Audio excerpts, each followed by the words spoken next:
So this is the last piece that we're going to read that relates to race and education. You should have read this article in its entirety, and it focuses on AP courses, those courses which are closely associated with curriculum that helps students become college ready and to get a jump start on earning college credit.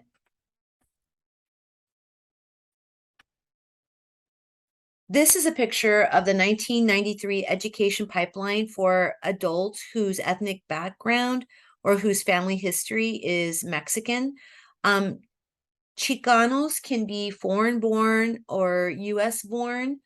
And so it's just a term that's used for people who are Mexican origin.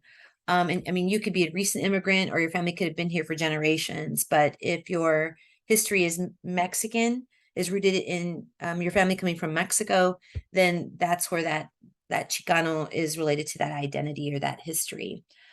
So this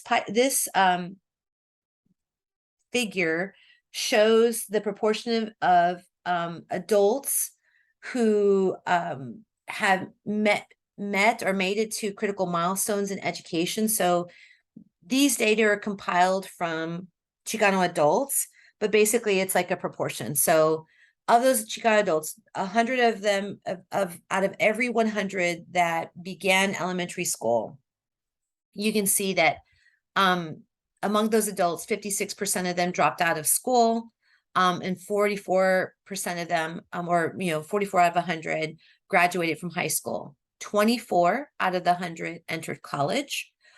13 went to a community college, 11 went to a four-year college. 6 graduated with a bachelor's degree. 2 graduated with a graduate master's degree or a professional degree, and less than 1 has graduated with a doctoral degree. Lipsitz would say that most people would attribute these modest rates of people earning degrees to the norms and the values of Chicano or Mexican American culture. Conflict theorists would compel people to consider how the social organization of our education system denies Mexican American children and Black students, and poor students for that matter, opportunities to become college ready so that they can earn degrees. Now, I wanted to show you some data from the Department of Education's Office for Civil Rights. According to their report in 2000, or their report for the 2013-2014 school year, 40% of the student population in the country was Black or Hispanic. Schools that were 75% or more Hispanic and or Black tended to have fewer educational opportunities than schools that were majority white. Schools that were 75% or more Black or Hispanic are less likely to offer calculus to their students. They're less likely to offer physics, chemistry, or even algebra 2.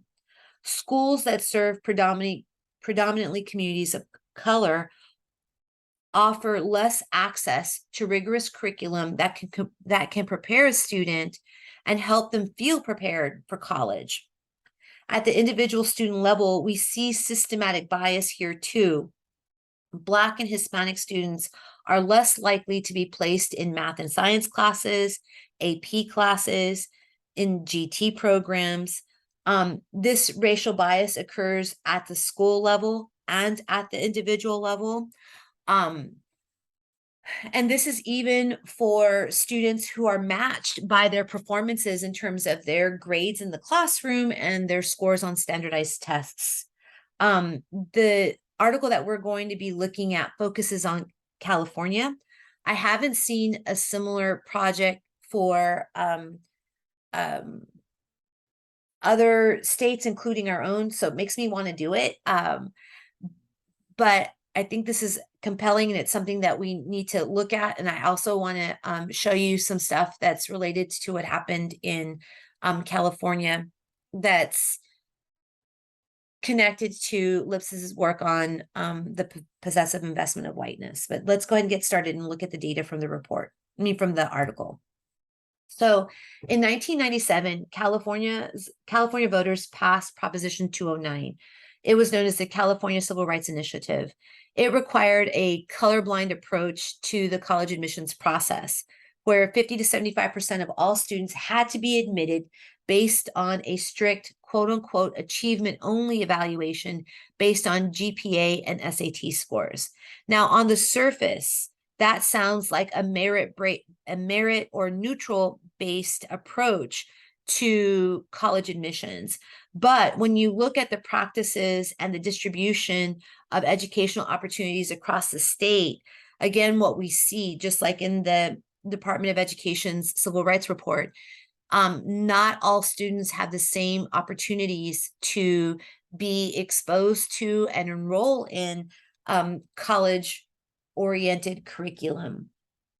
So first, universities in the California system, as a standard practice, would award 1 bonus point on a 4-point scale for students who enrolled in AP courses. And, it's kind of like a reward and an acknowledgement that these students are taking much more rigorous classes. As an aside, Corpus Christi Independent School District does something very similar. If you're taking an AP course or an honors course, you can get a bonus 10 points added to your GPA. So for CCISD, they use a 100-point scale. So if you earned a 94 in an AP class, your GPA isn't calculated using that 94. Your GPA bumps up that 94 to a 104. So here with the 100-point scale, or in California with the 4-point scale, right?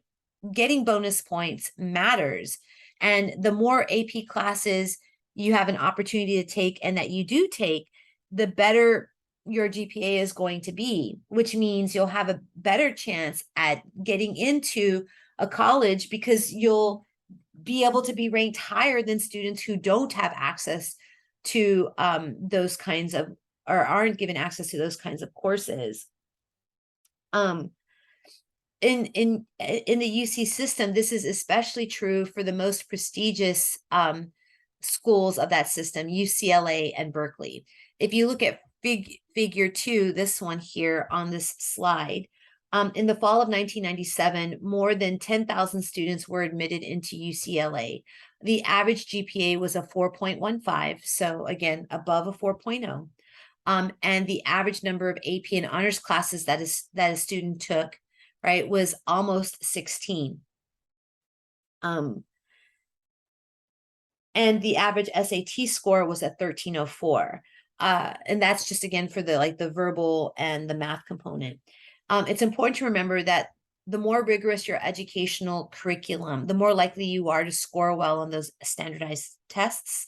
And the more AP honors classes you take, right, the more opportunities you are going to have to get that rigorous training. Now, if you look at the pie chart on the slide here, right, 15% of schools in California offered no AP courses. So there was no opportunity to earn those bonus points. There was no opportunity to earn college credit. There was no opportunity, right, to be taking classes that in their label let you know that you are gearing towards being college ready. And then for another 38% of schools, another 38% of schools only offered 1 to 4 AP classes. So more than half of all the schools in California offered only 4 or fewer AP courses. And only 17% of the comprehensive high schools offered 15 or more AP courses. When we compare the average number of AP honors classes a UCLA freshman took, you can see that the students on average are being drawn from a very limited pool of schools. Kids who get to go to the schools with lots of AP courses will have an unearned advantage in getting into those prestigious institutions. This colorblind policy, it appears, does not have a colorblind impact as you look at the data in the next slide. Figure 4 here shows that only 9% of the district high schools are enrolled in AP courses.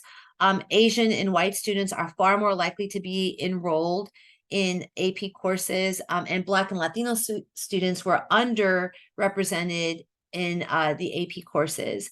While Black students made up 13% of the total enrollment in the school district, they only made up 4% of the AP enrollment. And while Latino students made up 68% of the total enrollment, they were only 45% of the AP enrollment. And again, remember I told you that the research shows that minority students are less likely to be admitted into those courses, even when you match them by their ability as measured by their performances in terms of grades or on standardized tests. Now, what we're looking at here is the percent of students enrolled in AP classes in selected schools within a school district. And as you move along, schools A through J here, right? These schools are more than 90% Chicano, or right, Mexican origin. The poorest school is school A, and as you move in the direction of school M, the percent of poor students declines. And so there's a corresponding change in the number of AP courses offered, where the more affluent schools tend to have a greater percentage of students who are enrolled in AP courses. Now, notice in school A, less than 1% of the students were enrolled in AP courses. But when you look at school M, right, 28% of the students there are enrolled in AP courses. And again, you have to stop and think about, like, looking at a district that only 9% of the students are enrolled in AP courses. So again, where you go to school matters in terms of your educational opportunities at the moment while you're going to school, but it also matters for your future educational opportunities. So prior to the passage of Proposition 209, the disparity in resources and backgrounds could be taken into consideration in the college admissions process. So, right, the admissions committee could pay attention to, well, what kind of school did you go to? What kind of courses were offered at your school? How well did you prepare there? How well did you do there compared to the other students? Let's take into consideration the fact that your SAT scores may not be very high because you didn't have the educational opportunities. Well, when the Proposition 209 passes, you can't do that anymore. And what we see is the enrollment of Black students, the percent of Black students enrolling in the especially flagship universities, the most selective universities, declines pretty dramatically for Black students, right? So prior to the passage of Prop 209, we see that Black students are only making up about 7% of the enrollment of Berkeley and UCLA. And then after the passage of Prop 209, the admissions, their percentage of enrollment drops by more than 50%, right? Now they're, they're about 3% of the freshman enrollment. And if you look over these years, right, this is what, more than 15 years later, Black student enrollment has not reached parity to the levels that were prior to the the passage of Proposition 209.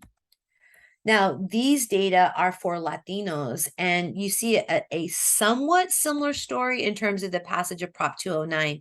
They go from being around 17, 18%, or no, sorry, 15, 16% of the enrollment of UCLA and Berkeley. The passage of the act happens, and then their enrollment levels drop to 5 and 10% respectively.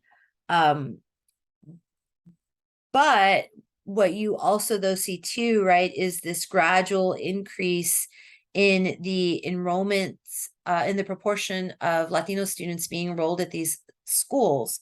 Now, remember that this is also a function of the demographic shifts. California is becoming majority minority. But it takes like 10 years basically before the Latino student enrollment, matches the proportion of enrollment prior to Prop 209.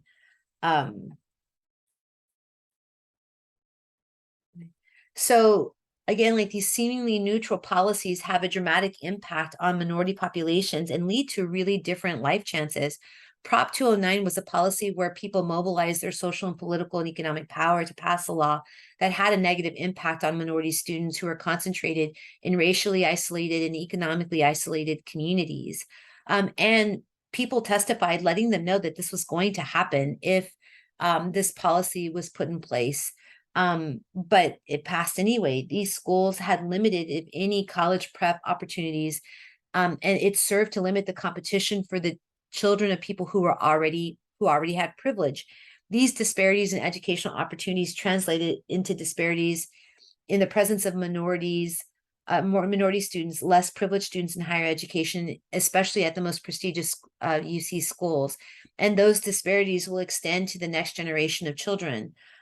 Schools, the way they are organized and the opportunities they provide, don't provide are just as responsible, if not more responsible, for the reproduction of racial inequalities in our broader society. And again, this on the surface might look like a neutral law, but the impact is anything but. You see this very clear racialized bias that adversely impacted minority children, especially poor minority children's ability to go to schools that then have like major consequences for earning potential, job opportunities, right, and the like. We just can't get around that. The social facts are there to demonstrate that the organization of our education system reproduces the racial inequality that we see in our society. Right? It's that referential racism or inferential racism. I'll stop there.